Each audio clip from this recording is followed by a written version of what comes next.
מועדים לשמחה, בנות יקרות, מי שהייתה פה בשנים קודמות, האם את מזהה של מי הסוכה?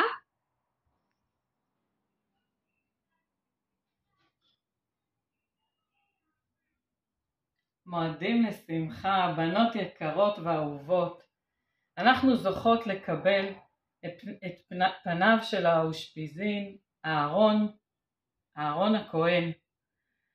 לפני שנתחיל לדבר על דמותו, אני רוצה לשתף אתכם באיזושהי חוויה אישית שלי. בשנה שעברה, בדיוק בזמן הזה, בערב סוכות, אחת מבנות הקהילה שלנו הדפיסה למי שרצתה את הזמין לסעודתי אושפיזין עילאין עם שמות כל החטופים והשבויים. השנה כשקישטתי את הסוכה התפללתי לקדוש ברוך הוא. לא תליתי את הקישוט המיוחד הזה. התפללתי, אמרתי הקדוש ברוך הוא, אותו אני משאירה על השולחן, תזכה אותי לא לתלות אותו. בסוף בערך שעתיים לפני החג תליתי אותו, ותראו איזה נס, ברוך השם, איזו גאולה שאנחנו זוכים בעזרת השם בקרוב לקבל את פני החטופים, שנזכה בעזרת השם כולנו יחד. ונודה על הטוב ועל הנס. ועכשיו נחזור לדבר על אהרון הכהן. נתמקד בכמה תכונות שלו בהתאם לשמו, לאותיות שמו. אז א', אוהב שלום. יש לנו גם את הרייש של רודף שלום, ועוד מעט נדבר על ההבדל ביניהם.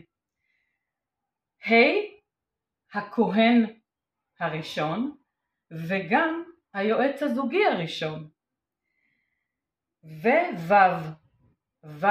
וידום אהרון. נלמד על השנייה להתייחס לתכונה האצילית הכל כך נשגבה הזאת, ונחבר אותה לימינו. ונון, נעים על הבריות ונאמן. בנוסף גם עניין של ענני הכבוד שבזכות אהרון היו לבני ישראל את ענני הכבוד, בזכות מרים היה את הבאר, וכרגע נתמקד בכמה דברים מאוד מאוד חשובים. אז למה גם אוהב שלום וגם רודף שלום? אוהב שלום, כולם מכירות מה שמפורט לנו בפרקי אבות, אבל גם רודף שלום. לא מספיק לאהוב את השלום, אוהב שלום זה בתוך עם ישראל, רודף שלום בין איש לאשתו. כל כך הרבה ילדים נולדו בזכות אהרון הכהן, וכאן גם נכנסת החידה שלי, יש עוד חידה אבל זאת אחת החידות. מה היה, איך עם ישראל הוקירו תודה לאהרון? על ידי מה? תזכרו את זה, עוד מעט נגיע לעניין הזה.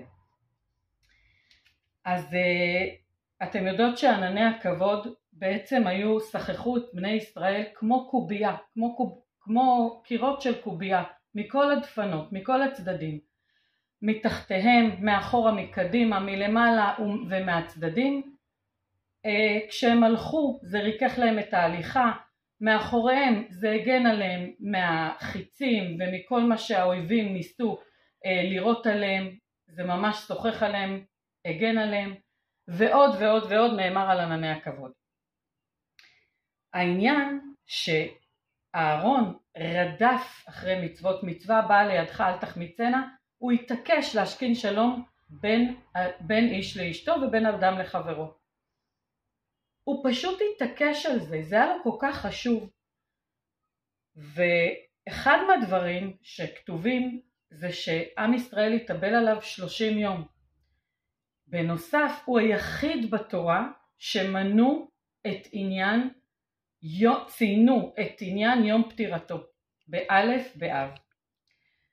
אז שנזכה בעזרת השם לדבוק במידותיו, לאהוב שלום, להשכין שלום, והעניין של וידום אהרון, כמה מחובר אלינו היום, כמה משפחות שכולות, כמה ילדים יתומים, אלמנות, הורים שכולים, שקיבלו עליהם את הדין למען כולנו.